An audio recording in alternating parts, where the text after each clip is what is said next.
去到尾聲咧，真係都幾難捱㗎。我哋咧都希望大家都有啲驚喜啦。咁點解咧？因為好多謝周 Sir 啦，咁同埋咁啊交翻俾機會我哋嚟到當中。咁頭先咧，今日上段咧就我啲學生咧一齊跳舞嘅。咁我唔可以就俾學生跳㗎嘛。咁於是咧，我哋請埋我哋一班家長咧一齊嚟當中。咁咧亦都我哋希望有個老中青嘅承傳，所以咧揾咗個最年青嘅呢個小朋友。呢個小朋友咧就係小學都未到嘅，幼稚園嘅啫，幼稚園生嚟嘅，幼稚園生嚟嘅啊！你今年讀 K 幾啊？K3 嘅係啦，呢個。咁啊，我哋另外青喺度啦。咁啊，另外中咧就係啱啱坐喺度呢幾位咧家長咧，咁就覺得係中流柱等嚟嘅。咁我哋就係嚟自好多唔同嘅專業啦。咁首先我有做個介紹下啦，因為而家我 set 咪嗰啲時間介紹下嘢嘛。咁咧就係由我嘅左手邊開始咧就係余先生。我哋嘅歌王係啦，跟住咧陳先生，陳世章先生咧就係我哋嘅民歌嘅才子係啦。咁另外咧呢個咧吉他手咧就係 Albert 啦，係 Albert 張先生。咁小盛吹，大家好，大家好。咁咧我哋會咧個歌名咧就叫做許冠傑金串燒金曲。咁咧我哋會由許冠傑唱起。帶大家穿越時空，一路咁樣一路唱。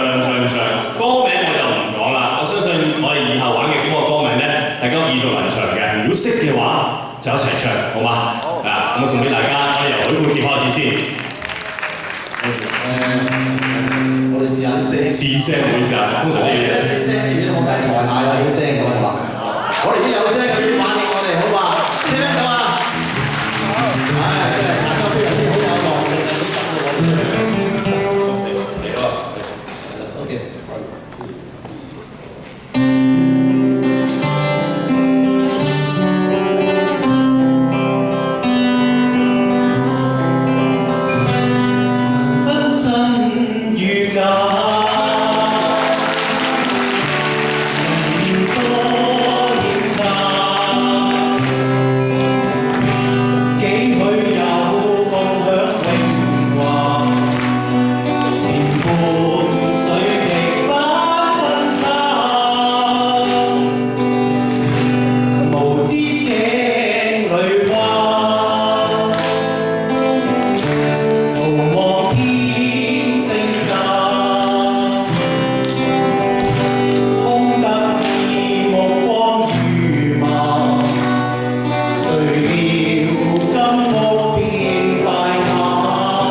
青春的時